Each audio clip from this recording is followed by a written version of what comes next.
अस्सलाम वालेकुम dear students. तो आज जो हमारा टॉपिक बनता है अब वो है टॉक। अभी तक जो मैंने लेक्चर्स दिए थे वो था सारा का सारा रोटेशनल किनेमैटिक्स। युस स्टूडेंट हंस डिमांड पे मैं लेक्चर दी एक्चुअली तम किनेमैटिक्स में पढ़न। चलो अब यहाँ पर पढ़ लिया तो वो आगे काम आ जाएगा। अब रही बात वेक्टर क्रॉस प्रोडक्ट की, मैंने वेक्टर फिजिक्स पहले ही खत्म कर ली है। तो यहाँ पर ये जो टार्क होगा तो यहाँ पर आपका क्रॉस प्रोडक्ट का उपयोग होगा, cross product between two vectors, वो चीज ध्यान में रखिएगा। तो ये टॉर्क क्या होता है जो मैंने यहाँ पर लिखा, it is the moment of force. ये जो टॉर्क है कशिर पे वन बह ये उर्दू मन हाई तिथे कत नोटेशन सिंबल समझ में आ रहा है, हाई वेक्टर, मगर इसको बोलते हैं टाउ। तो टाउ टाउ से डिनोट करते हैं किसको, टॉर्क को। So it is the moment of force. Sir what do you understand by moment of force? तो moment of a physical quantity मैंने पहले ही लेक्चर दे दिया। मैं तो ये कहा physical quantity rotational effect produce करे, यानी कि वो जब किसी बॉडी पे पड़ता है वो फिजिकल क्वांटिटी जब हम एनालाइज करते हैं और उस फिजिकल क्वांटिटी का जो रिजल्ट है, जो उसका इफेक्ट है वो सर्कुलर है, वो सर्कुलर है और वो टर्निंग है या रोटेशनल है, तो हम बोलते हैं कि इस फिजिकल क्वांटिटी का मोमेंट है। और मोमेंट कैसे निकालते थे हम, R into physical quantity, wire R क्या था, रेडियस और perpendicular distance between the physical quantity, line of action of the physical quantity at the pivoting point, या तो इन दिन से ऐसे। ऐसा ही यहां पर है, मेरे पास एक फोर्स है, force is a physical quantity, और जब ये फोर्स किसी बॉडी पे पड़ेगा आपको पता है कि ये उसको ट्रांसलेट करेगा, जैसा कि मैं आपको यहां पर दिखाऊंगा। ये मैंने एक बॉडी ले ली, समझ में आया, और ये मेरे पास सोर्स ऑफ फोर्स है, मतलब कि इसकी वजह से मैं इस बॉडी पे फोर्स अप्लाई करूंगा।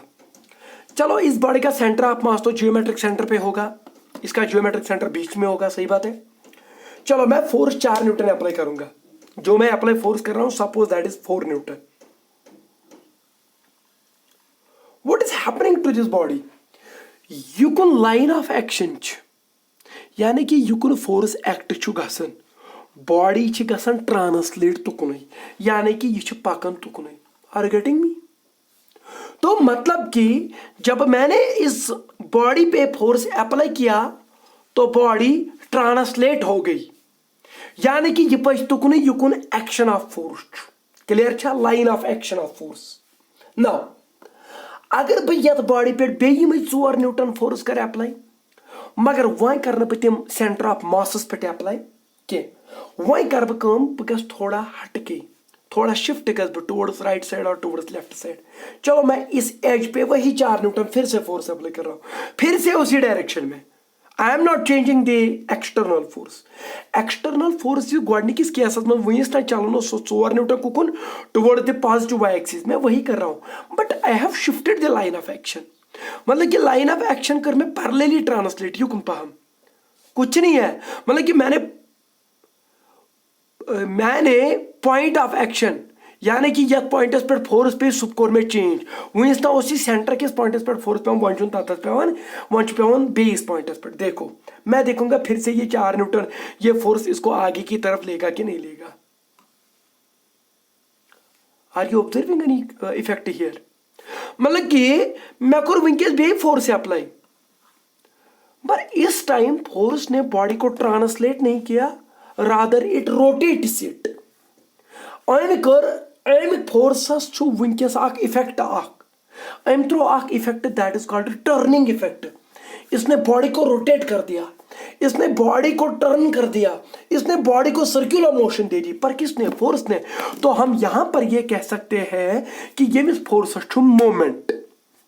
तो मोमेंट किसका होगा, फोर्स का होगा यहां पर मोमेंट की बात कब आएगी, मोमेंट की बात तब आएगी जब फोर्स एक बॉडी पे पड़ेगा और एक बॉडी ट्रांसलेट होने के बजाय रोटेट हो जाए।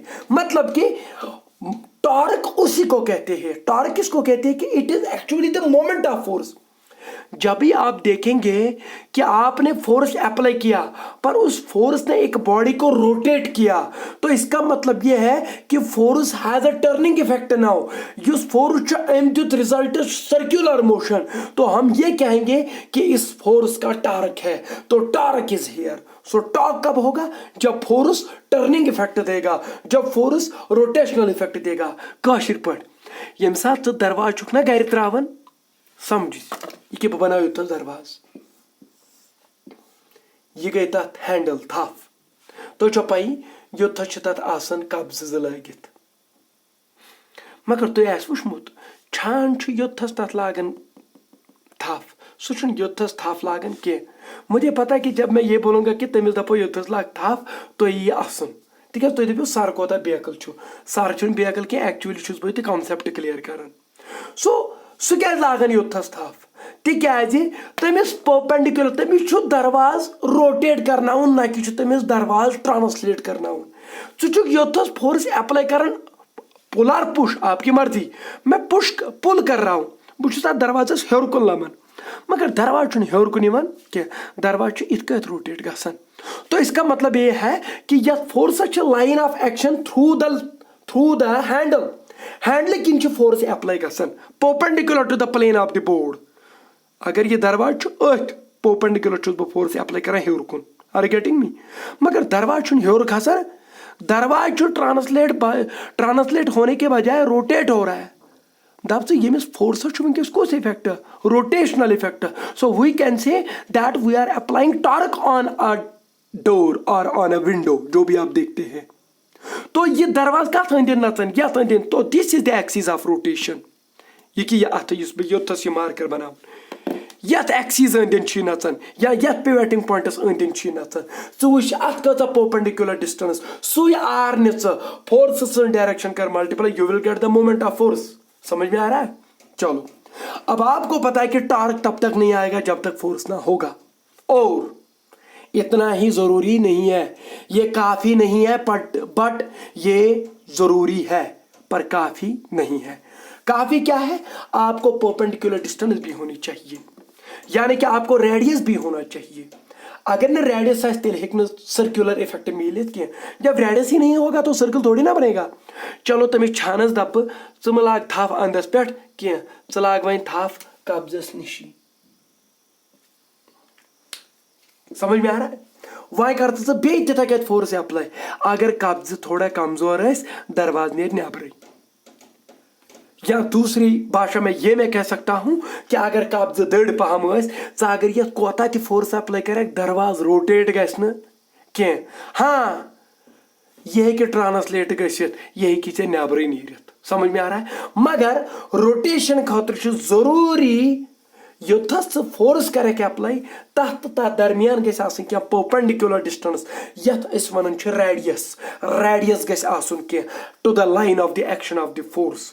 सो तिकाजे पई moment of a physical quantity सरन कोर्मुत इत define, moment of a physical quantity is defined as the perpendicular distance, या यथ पर रेडियस वन इनटू फिजिकल क्वांटिटी इस में गोडनिक लेक्चर दिता। Perpendicular distance into physical quantity gives you the moment of that physical quantity. If there is no perpendicular distance, if there is no radius, then you will never ever have a moment of that physical quantity. Physical quantity तो है but इसका moment नहीं है, इसका rotational effect नहीं है। Rotational effect कब आएगा? जब फिजिकल क्वांटिटी भी होगी और कुछ परपेंडिकुलर डिस्टेंस भी होगी, कौशिक पर और कुछ रेडियस भी होगा, तब जाके सर्कुलर मोशन हो सकती है, तब जाके टर्निंग इफेक्ट होगा। तो आज टॉर्क की बात करेंगे, आज टॉर्क की बात करेंगे। Torque is nothing, it is what? It is the rotational effect of force, यानी कि it is the moment of force. ये किसके बराबर होगा?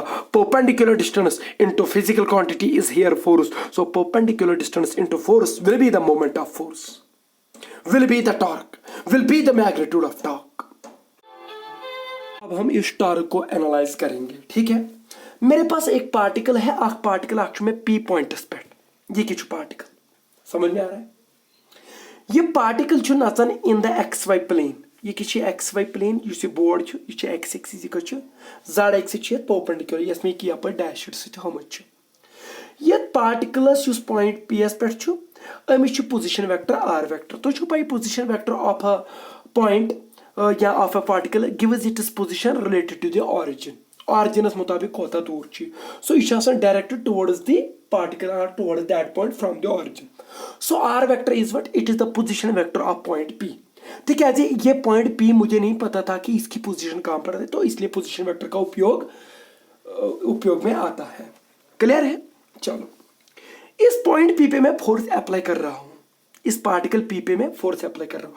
चलो वो मैं ब्लैक मार्कर से, ब्लैक लाइन से दिखाऊंगा।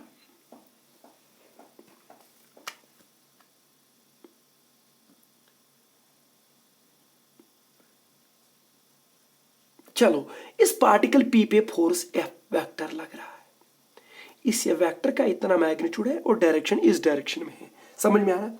पर इसका हेड और इसका हेड कोइंसाइड हो रहा है। सो पोजीशन वेक्टर और फोर्स वेक्टर के बीच में जो एंगल है, सपोज दैट इज थीटा, क्योंकि angle between two vectors is defined only when their tail is get coincided और हेड इज गेट कोइंसाइडेड। तो इनके बीच में जो एंगल है, how much is that? Theta. मतलब कि जिसमें फोर्स थ्रो सूत्र में अलोंग और अलोंग द पोजीशन वेक्टर के सूत्र में थोड़ा हटके, इसमें तो गॉडनिच एग्जांपल दिस, यानी कि टॉर्क मोमेंट सर्कुलर मोशन कारी एक बॉडी पे ये फोर्स तपर पकने के यपर तम सुंद, यानी कि वो सेंटर ऑफ मास यपर ये पोजीशन वेक्टर, तो वह वन पोजीशन वेक्टर कि पे नो फोर्स कह मैं कपर त्रो, मैं त्रो पोजीशन वेक्टरस दरमियान एंगल थीटा अमिस फोर्स वेक्टरस। So suppose F vector acts on this particle P at an inclination of theta with its position vector। समझ में आ रहा है? तो क्लियर बात है। तो what is the line of action of the force? Force's line of action कौन मैं बात नहीं की,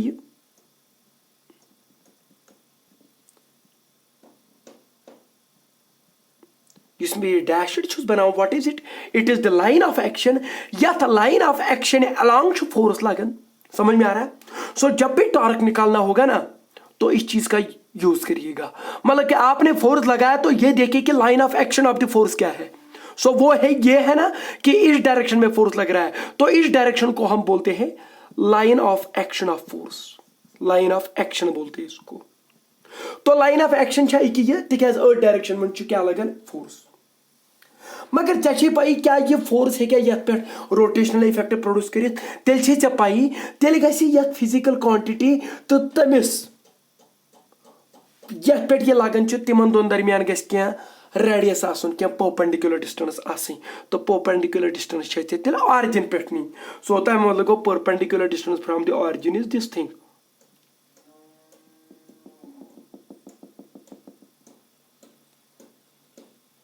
आर यू गेटिंग मी? जो मैंने बड़ा बोल्ड कर दिया, व्हाट इज इट?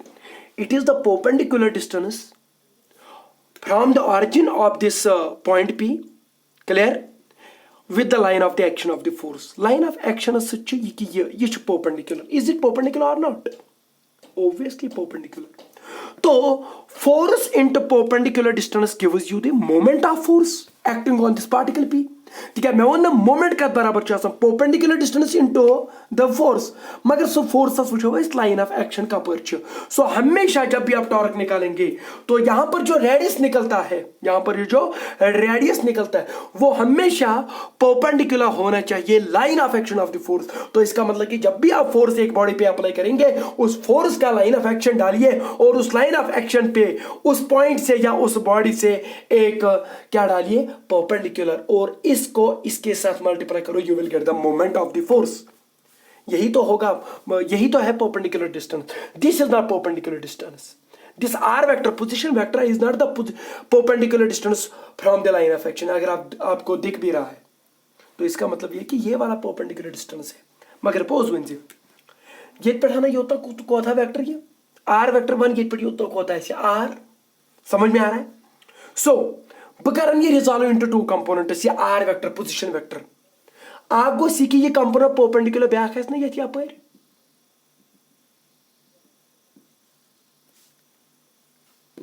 आप गो सी कि ये आर वेक्टर, ये आर वेक्टर है, you could may resolve into two rectangular components because position vector is a vector, so vector can be resolved into two rectangular components. Are these two perpendicular? Sir, yapar kya is nutnu cha? Tikazi me os perpendicular traun line of action such it kat so tel neri emsund a component yapar be a component yapar kemsund r vector sund. Pose vanse kya yus yak vector chu yus yak component chu so much line of action parallel. सीधी सी बात है, बिल्कुल parallel है because this one is perpendicular to the line of action. तो ये वाला जो है वो इसके परपेंडिकुलर होगा. तो in other words we can say this component of this position vector is parallel to the line of action. अगर ये मिस छु पैरेलल ये मा गो ट्रांसवर्सल. अगर ये थीटा छु how much is this? It will B theta. तो अगर ये पोजीशन वेक्टर आर है तो ये कौन सा होगा? Theta component is called cos component. ये होगा आपका आर कॉस थीटा. तो ये वाला कौन सा कंपोनेंट होगा? बिल्कुल R sine theta. Is it the perpendicular distance are sine theta? बिल्कुल. R sine theta is the perpendicular distance from the origin to the केमिस्पेट to the line of action of the force.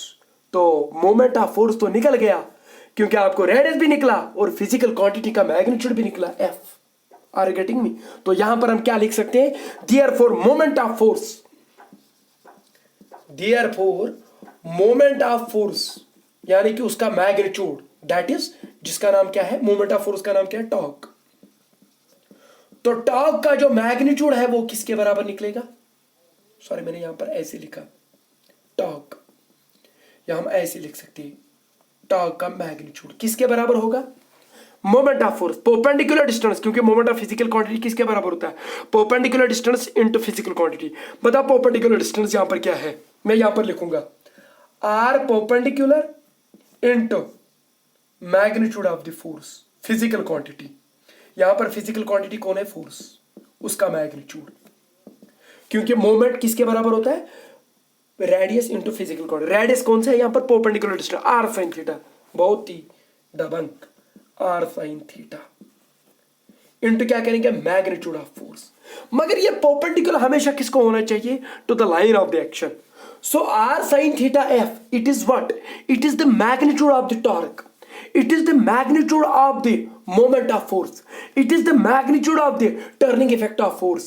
It is the magnitude of the rotational effect of the force. समझ में आया? ये था magnitude, यानी कि magnitude of torque हमें निकला r sine theta into F. समझना मेरी बात? जो आर है it is actually the magnitude of the position vector. Theta is the angle between position vector and the line of action of the force. Are you getting me? F is the magnitude of the force vector. तो क्या मैं इसको ऐसे लिख सकता हूं? Are F sine theta. Torque का magnitude जो निकला वो किसके बराबर निकला? Are F sine theta. इस रिलेशन को मुंह ज़बान याद रखिए. ऐसे भी तो लिख सकता हूं मैं R F sine theta. But remember अगर मैं ए वेक्टर चुका अमिस कोर में बी वेक्टर क्रॉस प्रोडक्ट वन सा A vector cross B vector तमिक मैग्नीट्यूड का बराबर है. तमिक सर ये मी वेक्टर मैग्नीट्यूड ये मी vector magnitude sir sine of the smaller angle between the to.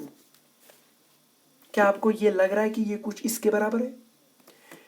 A vector का magnitude is it R vector का मैग्नीट्यूड? बी वेक्टर का magnitude is it F vector का magnitude? Is it the sine? Is it the angle of the small angle between the r vector and f vector? r vector and f vector के बीच में theta.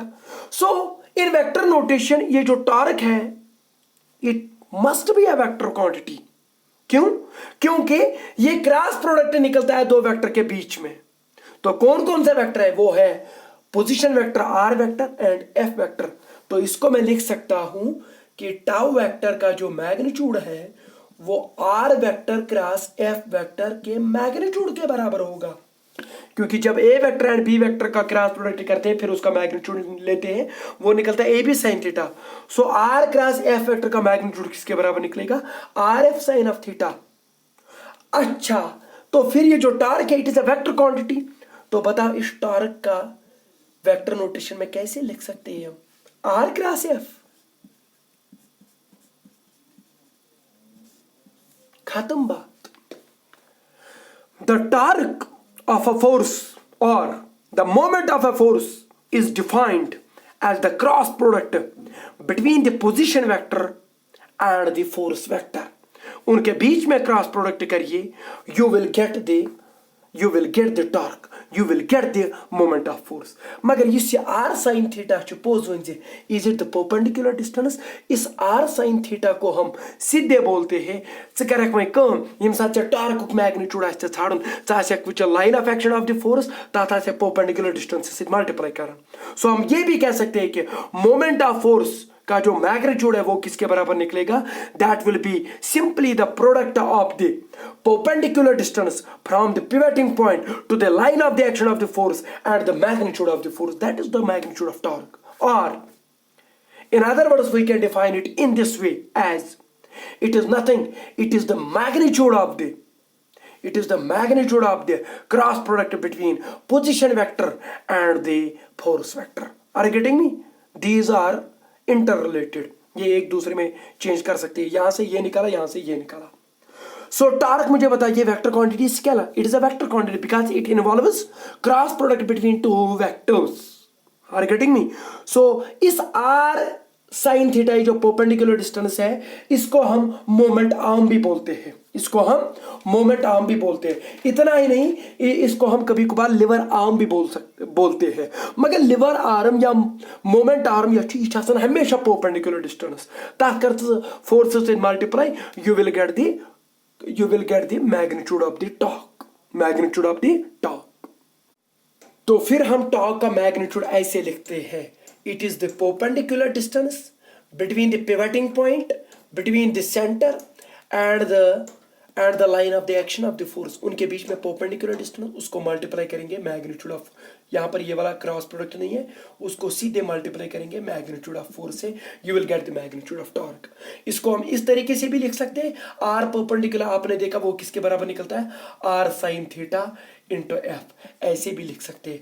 इसको हम ऐसे भी लिख सकते हैं, मैग्नीट्यूड निकाल रहा हूं मैं, R F sine of theta. और इसको हम ऐसे भी लिख सकते हैं आर क्रॉस एफ. ये भी वेक्टर, ये भी वेक्टर, इसका मैग्नीट्यूड ले लो, that will be R F sine of theta in vector notation. अगर हम वेक्टर नोटेशन में लिखे तो इस टॉर्क वेक्टर को कैसे लिखेंगे? It will be equivalent to R vector cross F vector. याद रखिएगा. इन वेक्टर नोटेशन टॉर्क वेक्टर किसके बराबर निकलता है? R vector cross F vector. Sir तेरे को कौन ऐसे torque vector? Yes, perpendicular to the आपको कौन ऐसे direction? Perpendicular to the plane containing R vector and F vector. तला योथस वनियो टॉर्क को कौन है? वन R vector को कौन? यो कौन? समझिए मार्कर थैसे जहनस मत. उकुन छा आर वेक्टर, वन से एफ वेक्टर कुकुन छु. ग्रीन मार्कर से मैं एफ वेक्टर दिखाऊंगा. अच्छा, वन टारक कुकुन है चशी करुन तेल आर क्रॉस एफ. मगर गोड़ वज क्रॉस प्रोडक्ट छु तीतिस कालस पेवन करुन के यीतिस कालस नो दोन वेक्टरन दरमियान या तिमन टेल गस कोइंसाइड या तिमन हेड गस कोइंसाइड. ये चाहे हेडस कोइंसाइड गमित तो कोई प्रॉब्लम नहीं. अब आप क्रॉस प्रोडक्ट कर सकते हैं किस के दरमियान? R vector and F vector. ये आर वेक्टर, क्या F vector. So torque vector जो है उसकी डायरेक्शन कैसी होगी? It will be perpendicular to the plane containing r vector and F vector but as per right hand thumb rule. क्योंकि cross product में जो तीसरा वेक्टर निकलता है उसकी डायरेक्शन किधर की तरफ होती है? उसकी direction right hand thumb rule देता है. तो राइट हैंड थंब रूल कर तो बे रिवाइज सु वन अगर चे आर क्रॉस एफ कर तेल कर पन्ने दोशने अथ अंजन तिम मुड़ तिम फिर कत पे फ्रॉम आर वेक्टर. यह आर वेक्टर ये पे कुकुन टुवर्ड्स एफ वेक्टर. युकुन चे थंब आसी पॉइंट तुकुन आसी चे टव वेक्टर. सो टव वेक्टर आस तेल हेर कुन, यानी कि कशिर पट यह वनकस एंटी क्लॉकवाइज रोटेट गोमुत कि क्लॉकवाइज एंटी क्लॉकवाइज. सो तेल टॉर्क हेर कुन. अगर यह क्लॉकवाइज आसे रोटेट गोमुत तेल कुकुन आसे टॉर्क बोन कुन. सो क्लॉकवाइज के लिए टॉर्क नेगेटिव आएगा और एंटी क्लॉकवाइज के लिए टॉर्क पॉजिटिव आएगा because thumb is pointing toward the positive z axis. Are you getting me? मगर तो वन सर अगर यह r vector F vector. Sir r vector पे एफ वेक्टर तान में पन्ने दोशने अथ अंज फिरन सर यह गो ना आर वेक्टर मे यिथ कति हिच फिरित यह गो आर वेक्टर पे एफ वेक्टर मगर तत लिखित right hand thumb rule one through smaller angle चाहे वनकस लार्जर एंगल किन फिर यम फिर कत पे through smaller angle from r to F so smaller angle ये है आर क्रॉस एफ ऐसे नहीं होगा तो फिर ऐसे होगा ऐसे नहीं होगा तो फिर ऐसे होगा बस यही तो राइट हैंड थंब रूल है कुछ ऐसे वैसे करते फिर वो अपनी ये जो आर्म है उसको भी तकलीफ पहुंचाते हैं वैसा बिल्कुल भी नहीं है राइट हैंड थंब रूल सीधे बोलता है अगर नहीं यिथ कत तेल यिथ कत अगर नहीं यिथ कत तेल यिथ कत समझ में आ रहा है इसको ज़्यादा मत मुड़िए बस यही तो पॉसिबल डायरेक्शन है अगर ने क्लॉकवाइज एंटी क्लॉकवाइज है तेल क्लॉकवाइज अगर ने एंटी क्लॉकवाइज है तेल क्लॉकवाइज आर गेटिंग मी बस इतनी सीधी है कहानी सो यहाँ पर ये आर वेक्टर है ये एफ वेक्टर है आर क्रॉस एफ थंब को कुन हेर कुन क्लॉकवाइज गए रोटेशन किन एंटी क्लॉकवाइज थंब को कुन हेर कुन सो torque is perpendicular to the plane containing r vector and f vector but directed upwards right now when the rotation is in anti-clockwise. Are you getting me? Anti-clockwise torque can explain positive. क्या नहीं positive? ठीक है torque छु towards the positive z axis apply गसन. अगर मैं clockwise नहीं आक, one torque को कोने towards the negative z axis. Then यम साथ ते anti-clockwise जो torque आसी, so आसन से निवन negative, ठीक है torque छु तम साथ आसन towards negative z axis apply गसन. सर ये क्या आसन perpendicular दोनों ये तो सीधी सी बात है. X axis y axis का जो plane है वो z एक्सिस उसको परपेंडिकुलर वो x एक्सिस को भी परपेंडिकुलर है z एक्सिस को भी परपेंडिकुलर तो इसका मतलब कि ये जो टार्क निकलता है it is perpendicular to the radius vector as well as it is perpendicular to the f vector समझ में आ रहा है तो यहाँ पर मैं ये लिख सकता हूँ direction of this torque is perpendicular to the plane containing r vector and f vector as per right hand thumb rule. So अगर anti-clockwise जो सी rotate गसन torque और anti-clockwise तिल को कुन निमोन torque आसने तिल perpendicular मगर towards the axis so anti-clockwise निमो तिल positive अगर वही clockwise आसी तम साथ आसी च torque towards the negative z axis तिल निमो negative समझ में आया. Now इसका यूनिट क्या होगा यूनिट पे बहुत सारे क्वेश्चन आते हैं वो चीज यहां पर क्लियर करूंगा मैं आपको. तो इसका यूनिट जो होगा अगर आप देखें ऐसा यूनिट जो होगा इसका वो क्या होगा sir r it is a distance it is a radius ये मीटर है तो फोर्स का न्यूटन है तो इसका यूनिट होगा न्यूटन मीटर. क्या होगा newton metre. So newton metre is the ऐसा यूनिट ऑफ टॉर्क समझ में आ रहा है. मगर क्वेश्चन ऐसे कर सर अस पढ़मुत वर्क तो निश वर्क वो तुम सह dot product between force and displacement sir फोर्सस यूनिट न्यूटन डिस्प्लेसमेंटस मीटर मगर तथ वो तुम न्यूटन मीटर गो जूल वन सा ये क्या तेल joule unit of torque never ever sir क्या newton metre is called joule when you are getting a scalar quantity but here newton metre unit तो सेम है but nature of the physical quantity जो है वो different है. वहां पर आपको वर्क निकलती थी और वर्क स्केलर है और यहां पर जो आपको डिस्प्लेसमेंट और फोर्स की वजह से जो आपको यहां पर फिजिकल क्वांटिटी निकलती है वो है टॉर्क और ये वेक्टर क्वांटिटी है. अगर वेक्टर क्वांटिटी स्केलर क्वांटिटी बराबर छ तेल हेक बह तेल हेक टॉर्कस यूनिट था न्यूटन मीटर गो जूल. सो न्यूटन मीटर जूल जो है वो यूनिट है स्केलर क्वांटिटी का वर्क का. यहां आप जूल नहीं लिख सकते. अगर आप यहां पर भी जूल लिख सकते हैं देन आपने फिर ये बोला है कि there is no any distinction between torque and work. समझ में आ रहा है. और दूसरी बात ये है ये जो जूल है ये एक्चुअली यूनिट ऑफ एनर्जी है. ऐसा यूनिट ऑफ एनर्जी चाहे जो एनर्जी है सो एनर्जी है it is the unit of energy but here it is not energy. जो वर्क है वर्क मैंने आपको बोला था it is the mode of transfer of energy. Overall joule जो है वो एक्चुअली यूनिट ऑफ एनर्जी है क्योंकि आपने पढ़ा है कि ऐसा सिस्टम जो है इट्स अ रैशनल सिस्टम. तो रैशनल सिस्टम का मतलब क्या है फिर अगर आप यहां पर दोनों का सेम रखेंगे तो इसका मतलब यह है कि न्यूटन मीटर का मतलब हमेशा जूल नहीं होता है. ये तब जूल होगा जब वो एनर्जी के बारे में कुछ होगा. यहां पर ये एनर्जी के बारे में नहीं है यहां पर ये रोटेशन देता है it is not an energy. तो ये याद रखिएगा इट इज न्यूटन मीटर. यहां पर आप इसको जूल नहीं लिख सकते. Are getting me. ये चीज याद रखिएगा because nature of the physical quantity is getting is different. वहां पर हमें एनर्जी निकलती है और यहां पर हमें रोटेशन निकलती है. Rotation is not energy. Are you getting me? So rotational effect is not energy. You cannot patch them. Say कि नेम दोनों वही कोटे सेम करित के so yet Newton meter is always called a joule. Newton meter is not always called a joule. Joule is actually the unit given to the energy as per the properties of the SI system. SI system is a rational system. इस point को गौर करिए कि Serbo राय के SI system is a rational system. What does this mean? So that is why यहाँ पर हम Newton metre लेते हैं, इसको जूल नहीं लिखते हैं। मुझे लगता है कि आज के लिए इतना काफी है। आप इस पे न्यूमेरिकल करिएगा, पर न्यूमेरिकल के लिए मैं आपको यह बता दूं कि आपने एक बॉडी पे जब फोर्स देखना है तो line of action of the force डालिए, फिर देखिए परपेंडिकुलर डिस्टेंस कितनी है, परपेंडिकुलर डिस्टेंस को फोर्स के साथ मल्टीप्लाई करिएगा, you will get the torque, magnitude of the torque. फिर डायरेक्शन कैसे निकालते हैं, फिर आप देखो आर क्रॉस एफ कर लो, देखो अगर एंटी क्लॉकवाइज है तो टॉर्क एंटी क्लॉकवाइज हो तो पॉजिटिव होगा, क्लॉकवाइज होगा तो एंटी क्लॉकवाइज होगा तो नेगेटिव होगा। तो पॉजिटिव नेगेटिव लेना पड़ेगा because direction is torque is a vector quantity, तो डायरेक्शन का खास ख्याल रखना पड़ेगा, पॉजिटिव लेके नेगेटिव ले।